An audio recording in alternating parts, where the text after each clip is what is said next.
Senyor Oriol Junqueras, benvingut. Gràcies. Per vostè, la fe és raonable o és una relíquia del passat? Pot ser raonable o no raonable i ser relíquia o no, diguem-ne, vull dir que tot és compatible. La fe pot ser raonable o pot ser viscuda més enllà de la raó, diguem-ne. Hi ha gent que té fe perquè té fe i no pretén pas justificar-la a través de la raó. I tot i així és perfectament legítima. De fet, per molta gent és encara més legítima. I què li sembla allò que els partits de dreta defensen la religió i els d'esquerra són anticlericals? Doncs un apriorisme en general poc justificat. I li sembla bé que les religions, les celebracions religioses marquin el calendari laboral? Sí, em sembla bé perquè em sembla lògic, perquè em sembla que respon a la realitat i a la tradició i al que ha sigut aquest país i la civilització occidental durant segles. I creu que els càrrecs públics han d'assistir a les cerimònies religioses en tant que representants institucionals? Han de fer el que creguin oportú, en general, en la mesura que intenten representar una realitat social que és plural, doncs està bé que intentin ser una mica tot arreu, també en la condició de representants institucionals, però en tot cas això també pertany a l'esfera de la seva llibertat personal. Què portaria els fills a l'escola cristiana? Els portaria, sí, els portaria, per què no? Sí, sí. I què creu, que les escoles han de parlar de Nadal o de festes d'hivern? Jo crec que han de parlar de Nadal perquè, a mi em sembla que han de parlar del Nadal perquè l'origen d'aquestes celebracions i d'aquestes festes està en el Nadal, diguem-ne, i és un component molt important de la nostra tradició cultural i de la nostra vivència quotidiana, que a més són unes festes que es produeixen a l'hivern i que a més coincideixen aproximadament amb el solstici d'hivern, òbviament, i que el Nadal cristià es solapa amb la celebració del solstici hivernal, també, i que tot això es pot explicar perfectament, també, i que la immensa majoria de la gent ho pot entendre, segur. I si tingués l'oportunitat de parlar amb el papa Francesc, si tingués una entrevista, què li diria?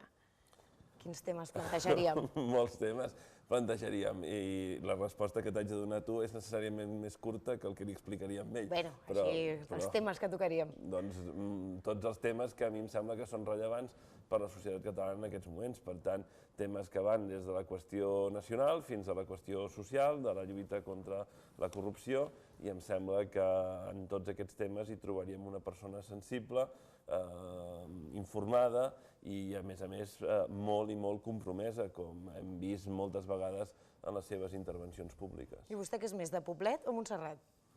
Em sembla que es pot ser dels dos llocs alhora. És més habitual anar a Montserrat perquè està més a prop de casa i és un plaer anar a Poblet perquè també hi tinc vincles significatius. Senyor Oriol Junqueras, president d'Esquerra Republicana de Catalunya, gràcies per acompanyar-nos. També incorporem al debat a l'Albert Sáez, professor de la Facultat de Comunicació i Relacions Internacionals Blanquerna i director adjunt del Periódico de Catalunya. Iniciem ara el debat a la tertúlia a tres bandes i volem començar preguntant-li si la religió considera, senyor Junqueras, que és un fet de caràcter públic o privat, així com per introduir-nos al tema. Sobretot és una experiència privada, és la relació de cada persona amb Déu. Ara, això també té, evidentment, una dimensió pública extraordinària, immensa, i amb una tradició al darrere enorme, però sobretot és una experiència, jo crec, personal. Però i de cara a l'organització de la societat, és a dir, vostès, per exemple, al seu programa electoral del 2012 parlaven de Catalunya com d'una república laica. Aquí hem de fer-li la pregunta de com entén aquesta laïcitat, precisament per la pregunta que fèiem, és a dir, la religió s'ha de viure en la intimitat o quin espai ha de tenir en l'àgora, en l'àmbit públic. Aquesta laïcitat que vostès plantegen, com s'ha d'entendre? És a dir, l'Estat ha de ser neutral respecte al fet religiós. És a dir, l'Estat no té una religió i no és bo que la tingui, i a més això és una consideració compartida per la majoria de les grans religions, diguem-ne. És a dir, la pròpia Església Catòlica considera que l'Estat no ha de ser un estat que es defineixi ell mateix com a catòlic o com a cristià. Per tant, què vol dir laic? Vol dir neutral, vol dir que és respectuós amb les experiències religioses dels seus ciutadans, vol dir que no pren partit en favor dels uns i en cap cas en contra dels altres, i tot això és perfectament compatible amb una experiència religiosa que és fonamentalment una experiència que té el seu origen en la persona, en l'ànima de cada persona, i que després té una connotació social, i que aquesta connotació social és perfectament compatible amb un estat neutral, amb un estat que sigui laic. Senyor Saet, no sé si vol fer algun apunt sobre aquesta neutralitat de la que ens parla el senyor Junqueras. Sí, no, volia saber si no creu que a vegades no distingim massa entre laïcitat i laïcisme, no? Perquè el laïcisme ja no és neutral, no? O no? Com ho veu, això?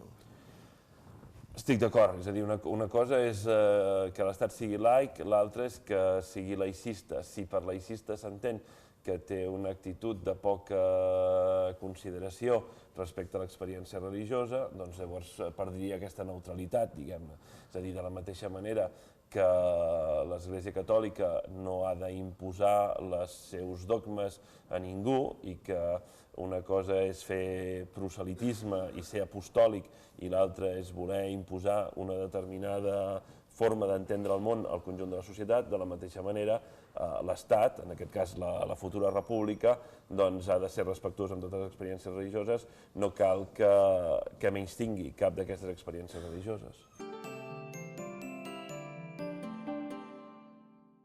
Ara que feia la referència a l'Església Catòlica, iniciem, si els sembla, un bloc de preguntes sobre l'Església Catòlica. Senyor Junqueras, creu que els bisbes es posen massa en política? Li vull fer una pregunta doble. Si els bisbes es posen massa en política i, per altra banda, si els polítics tenen en compte l'opinió de l'Església Catòlica per tractar temes com l'avortament, el matrimoni, l'educació, com són aquestes? Són preguntes molt obertes i, per tant, exigirien molts matisos. En tot cas, el mateix Sant Pare ha explicat en moltes ocasions que el pastor ha de fer olor d'ovella i, per tant, si el mossèn i el bisbe i el representant de l'Església no s'expressa en els mateixos termes, no es preocupa d'allò que preocupa en els seus feligresos, doncs estaria incomplint la seva funció. I és evident que entre les preocupacions dels seus feligresos hi ha preocupacions que són de caràcter religiós i d'altres que desborden l'experiència religiosa perquè la inclouen o perquè van més enllà. I és evident que tothom estem compromesos com a ciutadans en tots aquests compromisos. Per exemple, en la lluita contra la corrupció, en la lluita contra la injustícia, en la lluita pel treball digne, perquè, com diu el Sant Pare, és impossible que hi hagi algú que no podent-se guanyar el pa pugui viure amb dignitat, i quan se li nega a algú la possibilitat de guanyar-se la vida en condicions dignes, en el fons se li està robant la seva dignitat. Però, senyor Junqueras, de la mateixa manera, els bisbes, vostès d'alguna manera tenen en compte la seva opinió a l'hora de, per exemple, parlar de temes com l'educació, perquè m'estava parlant del paper dels sacerdots i els polítics tenen en compte, d'alguna manera, o Esquerra Republicana té d'alguna manera en compte els posicionaments de l'Església. Com és aquest encaix? Esquerra Republicana té en compte els posicionaments de tothom, intenta ser molt respectuós, intenta ser molt col·laborador i molt cooperatiu amb tothom.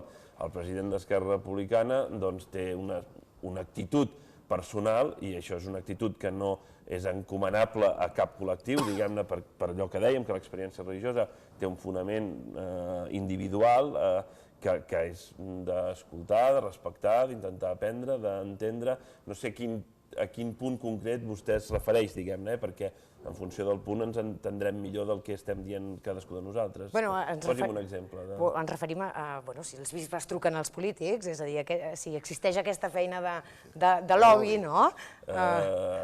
I a inversa, si vostès tenen en compte aquests plantejaments. Nosaltres jo crec que intentem tenir en compte els plantejaments de tothom. Intentem escoltar, intentem parlar, i sí, jo intento parlar amb els bisbes, sí. Si ara la següent pregunta és quantes vegades a la setmana, serà difícil de precisar, però que intentem escoltar-los, intentem tenir-ho present, intentem reunir-nos-hi de tant en tant, com amb tanta altra gent, i també específicament amb ells, doncs sí, i tant. I per un polític d'esquerres, manifestar les seves conviccions, en aquest cas catòliques, és més fàcil amb aquest papa que parla més de temes socials que en els anteriors, o vostè estava igualment còmode? Jo crec que pot semblar més fàcil i en el fons potser ho és igual, o en tot cas ara és evident que aquest Sant Pare sembla arribar de forma molt directa al cor de molta gent, perquè perquè s'adreça molt al cor de molta gent. Ara, jo em sembla que l'anterior Sant Pare, el Sant Pare emèrit, Benet XVI, és possible que s'adrecés sovint més a la ment de la gent que no pas al cor de la gent, però això també depèn de les seves actituds personals, de la seva experiència vital, de la seva formació, etc. I és evident que el papa Ratzinger és diferent com a persona del papa Bergoglio, però això també fa l'Església més rica i més plural. No ho sé, però això passa amb totes les organitzacions socials, diguem-ne que al final som grans en la mesura que som capaces de representar l'enorme pluralitat que caracteritza les societats. Deixem ara, si els sembla, l'Església Catòlica i passem a parlar de la diversitat religiosa. Crec que molts ciutadans tenim a la retina les imatges de barriades de Londres, París. Per tant, li volem preguntar quin és el model de convivència religiosa que proposen des d'Esquerra Republicana? Doncs jo em sembla que un model que s'assembla molt al que vivim en aquests moments a Catalunya, que en molts aspectes és un model exemplar, en molts aspectes em sembla.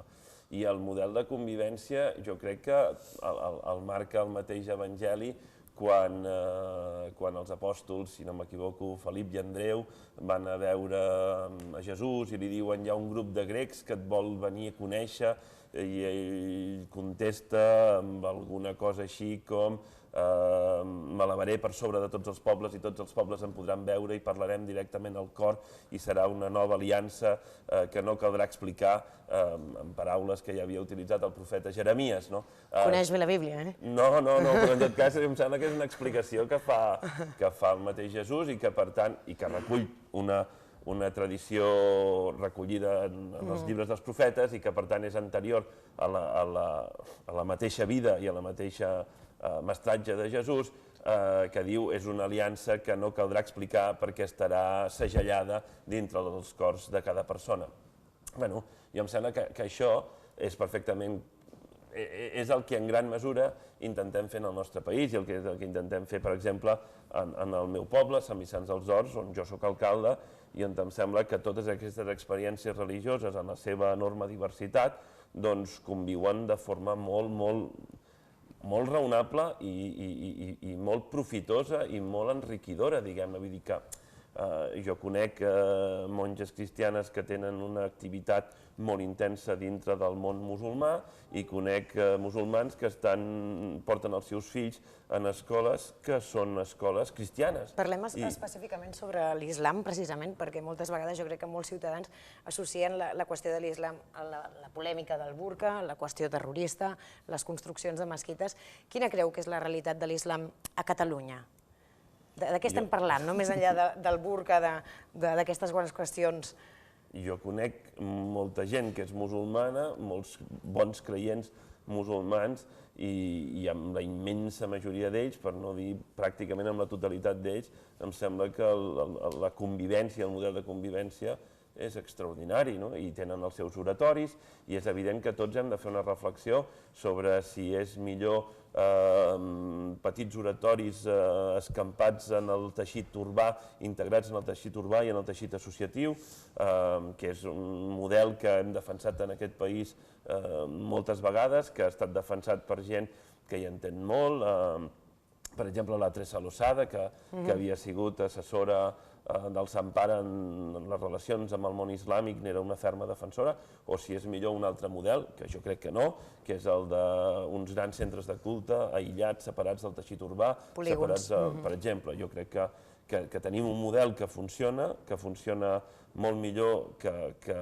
aquests grans centres de culte separats del teixit urbà, amb un polígon industrial o on sigui. Jo crec que això ho hem d'intentar. I què fem amb els prejudicis de la ciutadania, no? Doncs els prejudicis de la ciutadania, com tantes altres vegades, es combaten amb bons judicis, diguem-ne, no? El prejudici es combat a través del judici raonat, de l'experiència, no només intel·lectual, sinó també emocional, social, de conviure, de compartir els carrers, de compartir les entitats, i això que us explicava fa un moment, de bons cristians preocupats per ajudar els bons musulmans i bons musulmans que porten els seus fills a escoles escoles cristianes, i em sembla que és un exemple, jo el veig cada dia. Després hi ha els integrismes, no? Hem parlat molt dels integrismes catòlics, que els patim molt, però també hi ha un integrisme islàmic que moltes vegades no acabem de saber com relacionar-nos-hi, no? Correcte. De fet, la paraula integrisme neix en l'ús habitual del món occidental referint-se a l'integrisme catòlic a principis del segle XIX, la primera meitat del segle XIX. Després, aquest concepte l'hem aplicat a d'altres grups polítics, socials, que fan una interpretació suposadament integral o suposadament literalista d'algun tipus de text, document, llibre, el que sigui. En el món islàmic li apliquem molt sovint actualment i és evident que aquí estem davant d'un fet inqüestionable que és difícil i que és molt complicat, no només en els països musulmans, sinó també per la presència de comunitats musulmanes en molts altres llocs. Com s'hi treballa? Doncs es treballa des de molts fronts alhora. S'hi treballa des de la voluntat de diàleg interreligiós, s'hi treballa des de l'ecumenisme religiós, però s'hi treballa també, per exemple, des d'unes polítiques socials justes, perquè en molts casos estem davant de problemes que estan barrejats amb la falta d'expectatives laborals, amb la falta d'expectatives socioprofessionals, que estan relacionats amb problemes d'assistència de tot tipus, i que millorant aquestes qüestions se'n millorarien moltes d'altres, i que d'intoleràncies en veiem en molts llocs. I m'agradaria recordar una evidència històrica, que jo em sembla que està bé de recordar de tant en tant. En els països musulmans hi ha comunitats cristianes enormes per la seva percentatge respecte a la població d'aquell país des de fa 1.400 anys. En el món cristià, les minories religioses han estat tradicionalment perseguides de forma terrible. I el nostre país, malauradament, en aquest sentit, és un mal exemple del que ha passat al llarg de la història.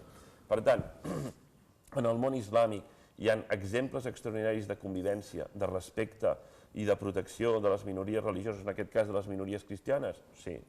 En aquests moments vivim situacions molt difícils que hauríem de fer tot el possible per evitar? Del tot, del tot. I les dues coses són perfectament compatibles al mateix temps.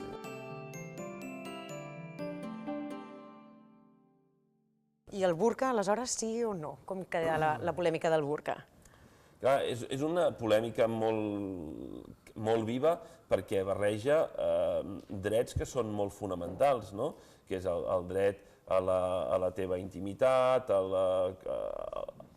com t'expresses tu en el carrer i al mateix temps que també afecta altres drets col·lectius, com per exemple, sovint s'ha dit, el de la seguretat pública, etc.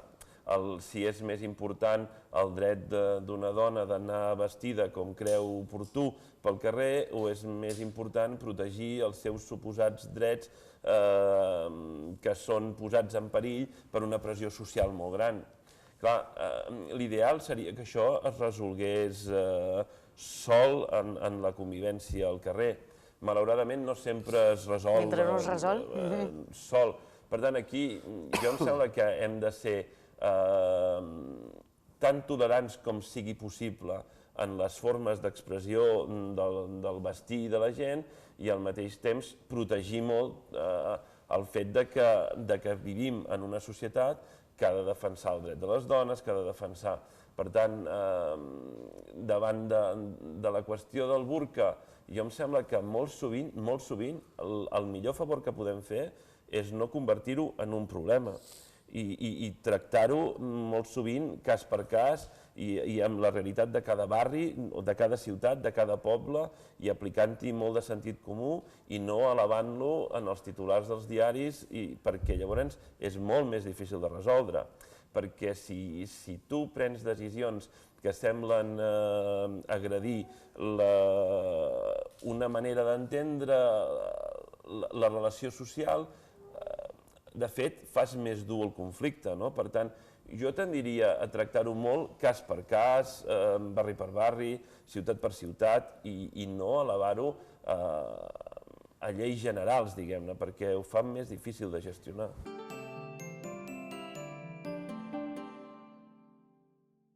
Si li semblen últims minuts de l'entrevista, senyor Junqueras, s'ha de fer religió a l'escola, sí o no? S'ha de fer religió a l'escola, sí, com a cultura religiosa, sí com a element que explica bona part de la nostra tradició cultural i bona part de les vivències que són molt importants per molta gent que viu en el nostre país, en el nostre entorn i en la nostra societat. S'ha de fer religió com una forma de proselitisme d'una determinada religió enfront de les altres? Clarament no, clarament no. Almenys en les escoles públiques, perquè per definició són escoles que són laiques. Per tant, com a element de cultura, com a element explicatiu i de respecte envers la vivència de molta gent, sí.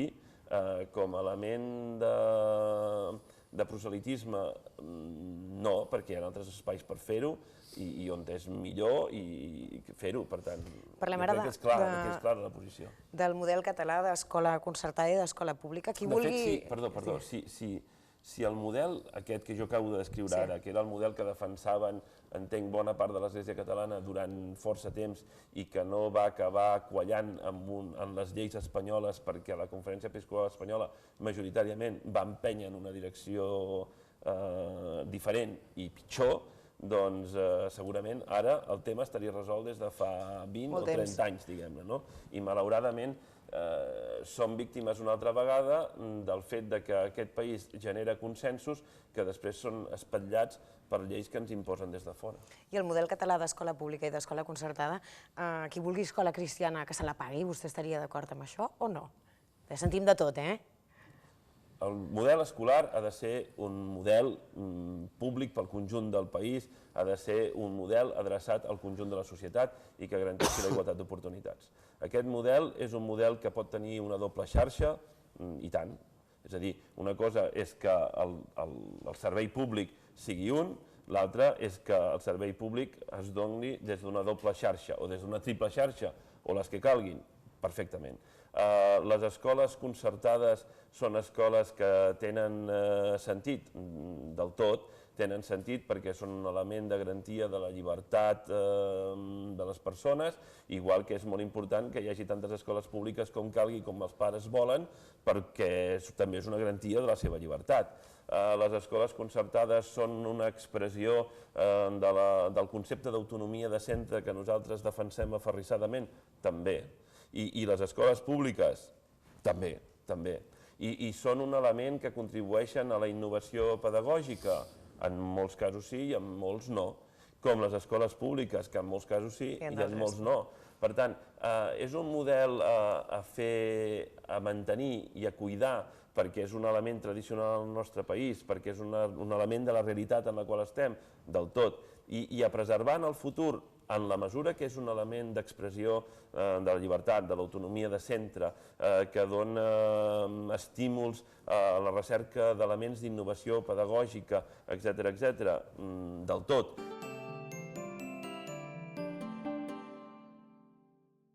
Senyor Sáez, per acabar, un titular que ens arrodoneixi aquesta entrevista.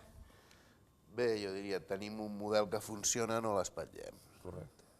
Jo estic d'acord, És a dir, a Catalunya tenim un model de convivència que funciona molt bé, jo crec que sí, si ho comparem amb el nostre entorn, clarament sí, per tant el que hem de fer és preservar-lo, cuidar-lo i no espatllar-lo. Senyor Junqueras, Albert Sáez, moltíssimes gràcies als dos, ha estat un plaer. Un plaer, gràcies.